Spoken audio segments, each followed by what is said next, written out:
Question 1. Explain why nomadic tribes need to move from one place to another. What are the advantages to the environment of this continuous movement? Answer. Nomadic tribes need to move from one place to another because of seasonal changes. They seek to make effective use of pastures available in different areas. Many factors are taken into consideration to initiate movement to or from an area. These factors are availability of water and pasture, smooth movement through different territories, and cordial relationship with farmers while traveling so that their cattle can be allowed to graze and in turn manure the soil. This also allows nomadic tribes to practice many occupations such as cultivation, trade, and herding. This continuous movement is advantageous to the environment because the nomadic tribes allow pastures to recover and regain fertility. Also, pastures are not rendered completely barren by exploitative and long use. Question 2. Discuss why the colonial government in India brought in the following law. In each case, explain how the law changed the lives of pastoralists. Wasteland Rules, Forest Acts, Criminal Tribes Act, Grazing Tax. Answer. A. Wasteland Rule. The colonial government considered any uncultivated land as unproductive. If this land could be transformed into cultivated farmland, it would result in an increase in land revenue and production of crops such as jute, cotton, and wheat. This is why the wasteland rules were formulated. However, they sounded the death knell for pastoralists because increase in cultivated land meant an obvious decline in pastures and a consequent loss of a means of livelihood for them. B. Forest Acts. These placed forests in two dominant categories, reserved and protected. Reserved forests were for commercial use only and were inaccessible to the pastoralists. In protected forests, the movement of pastoralists was severely restricted. Even for this severely limited and regulated access, pastoralists had to rely on government permits.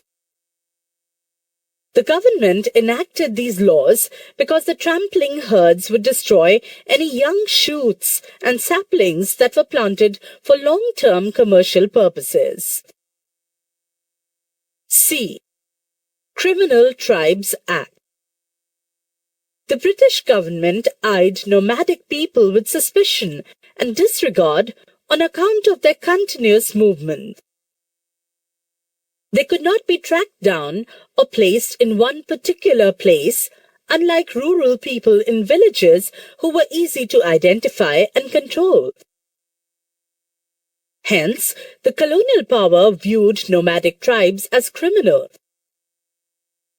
The Criminal Tribes Act was passed in 1871 and it further ruined the lives of the pastoralists who were now forced to live in notified settlements and were disallowed from moving out without a government permit.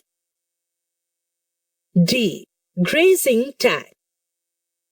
This was introduced in the 1850s to increase the government's revenue income.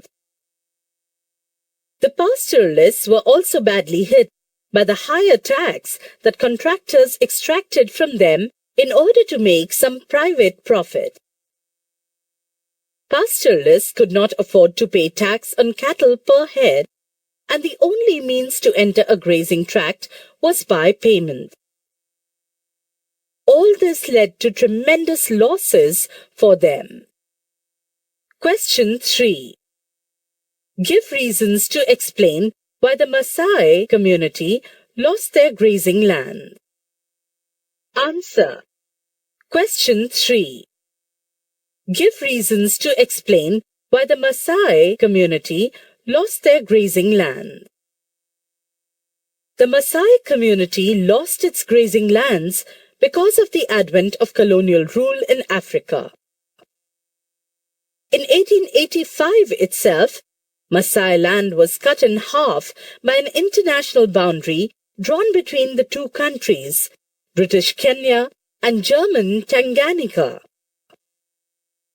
The best pastures were reserved for white settlements, and the Maasai tribes were given arid, small areas in South Kenya and North Tanzania.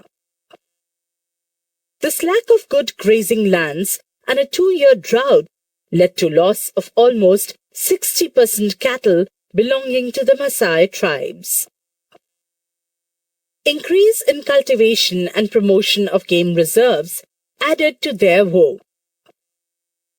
Thus, with the increasing power of the colonists and the Question 4. There are many similarities in the way in which the modern world forced changes in the lives of pastoral communities in India and East Africa. Write about any 2 examples of changes which were similar for Indian pastoralists and the Maasai herders.